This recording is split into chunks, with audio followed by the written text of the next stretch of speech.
speak here today. I think it's important now more than ever for all endometriosis sisters to tell their story and tell all the gut-wrenching pain that they've gone through and the embarrassing symptoms that they have to tell over and over, and all the emergency room visits and the doctors that they see, doctor after doctor, and just every woman's intimate battle with this awful disease. So when I was 15, I got my first cycle. I was in school. I got a blinding pain in my pelvis, ran to the nurse's office, I was holding my stomach and crying, and I was like, I've never felt pain like this before. And my parents called my grandparents, and my grandfather came to pick me up, which to me at 15 was mortifying. So I was like, oh God, there's a man here to come pick me up. But when I got to my grandparents' house, my grandmother immediately knew what it was. She had had the same symptoms herself before. So immediately she grabbed a heating pad and she came and she rubbed my head and she was telling me all these stories of her and her mother and all the things they had gone through. And all I kept thinking was, I don't want all these things to happen. I want to be normal. I want to be like all my friends. I want to be a teenager. I want to be a singer. I want to be a model and walking down the runway and fabulous. That's what I wanted. And I didn't want to do all this and be the sick girl. I didn't know how I could do it. And when I was 19, my grandmother told me she had an appointment with Dr. Elliot Greenberg, who in Massachusetts was her GYN. And when I went to him, by the time I got there, I was terrified. I was shaking so bad. And during the exam, I was vulnerable. I was just absolutely scared. And he told me, you know what, I know where your pain is from. I know how to help you. And he said that you need a surgery. And I was frozen. I was completely, utterly frozen.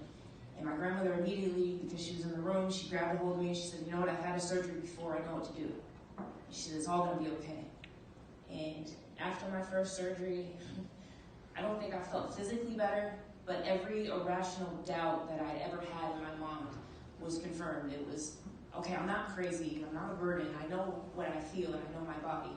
And I had endometriosis on every single organ in my abdomen, and they diagnosed me with stage 4 endometriosis.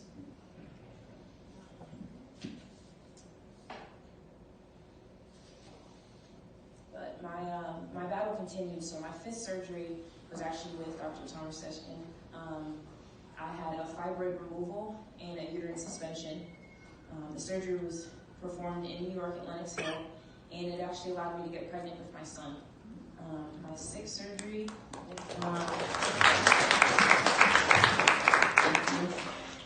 so when I found out I was pregnant, I was a nervous wreck. I was told that there was an 85% chance I would never get pregnant without IVF treatment. And I was like, you know what, I'm having a miracle baby, it's happening. I ate every single food you could take, every vitamin, I did everything I could possibly do. And when I got my 5th month ultrasound, I thought, I'm so excited to be a mom, rubbing my belly, and the doctors told me that I had so much scar tissue that it was really hard to see the baby and see the lining of my uterus. It had some placental leaks, so I was concerned that I had a condition called placenta accreta. So they scheduled an MRI for September 4th, and on August 26th, I was in my apartment, and I got a stabbing pain, and I passed out. The ambulance came, and the paramedics showed up, and they told me that my blood pressure was 55/30, and that if they moved me, I would bottom out. So I waited for more paramedics to come, give me the right type of drugs, bring it up a little bit, and by the time I got to the hospital, my son's heart rate was 50 beats per minute.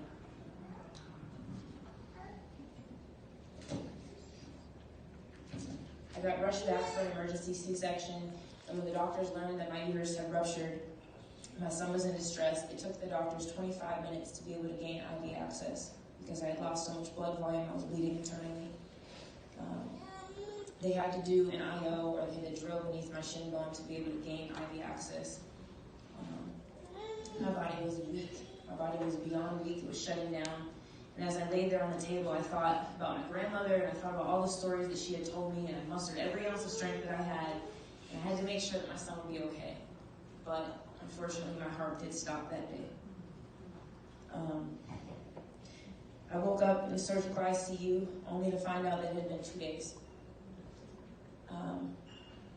I had to get to my son. I just had to get to him. I was so weak that it took me 2 more days before I finally saw my son's face.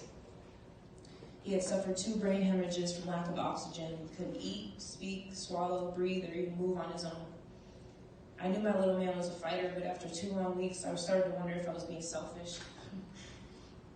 I wondered what kind of life my son was going to live. I spoke with the doctors one last time, and I had to make the heartbreaking decision to take my son off life support. It felt like a piece of me was taken. It felt like I had nothing left, and I was just empty. I felt truly broken.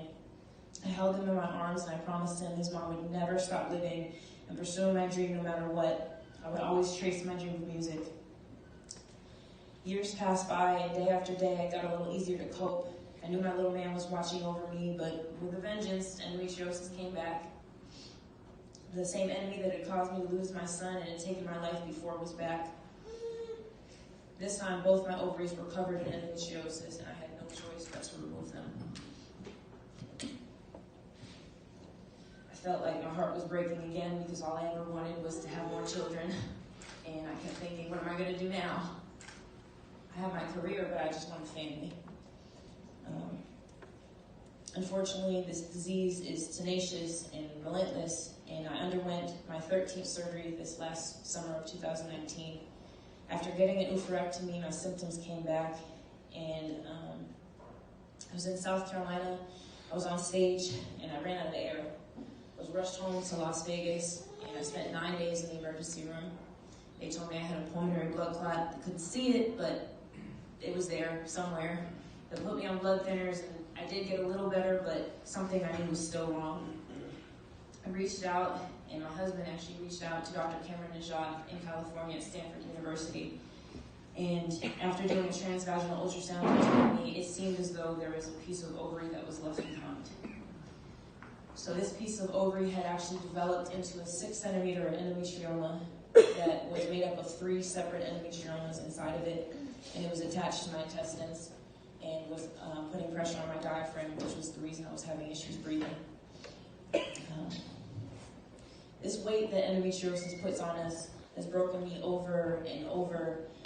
And I started a nonprofit organization myself called Endo-Inspire, where I wanted to give my endometriosis sisters an outlet and a place to vent and to share every little piece of comfort that they can offer to another sister, to just feel better about the things that you're going through so you don't feel alone.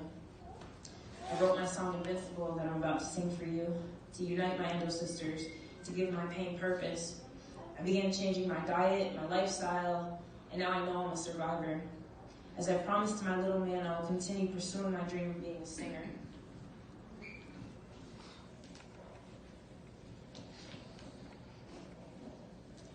I felt crazy, I felt broken, invisible, weak, and alone. And all these stories I've spoken of tonight are not only my own personal wars with this disease, but I pray every one of them speaks to a woman who is suffering in the UK, in Canada, in the US, and to all the endo warriors that are here tonight. I hope that by telling my story, I have inspired you to share your own. It's time to speak up. You're not alone. We are human, and you are not crazy, and you are not burdens. Trust when something isn't right in your body. You are strong. You are endo strong. Yes, girl.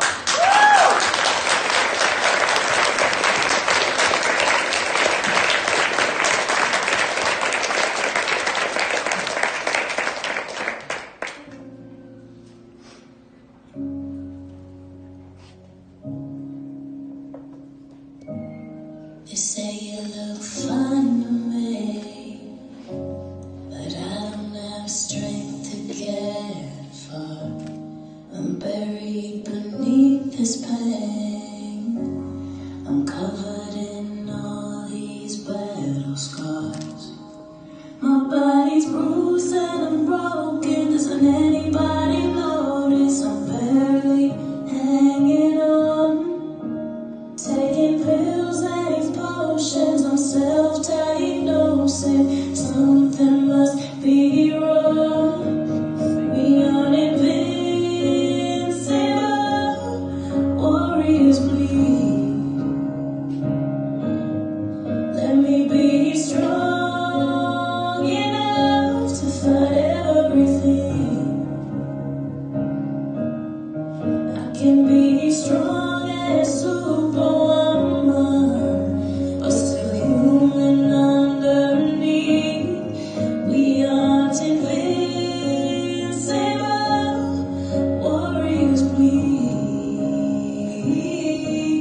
It's time to start a family, a little one, maybe 2 or 3.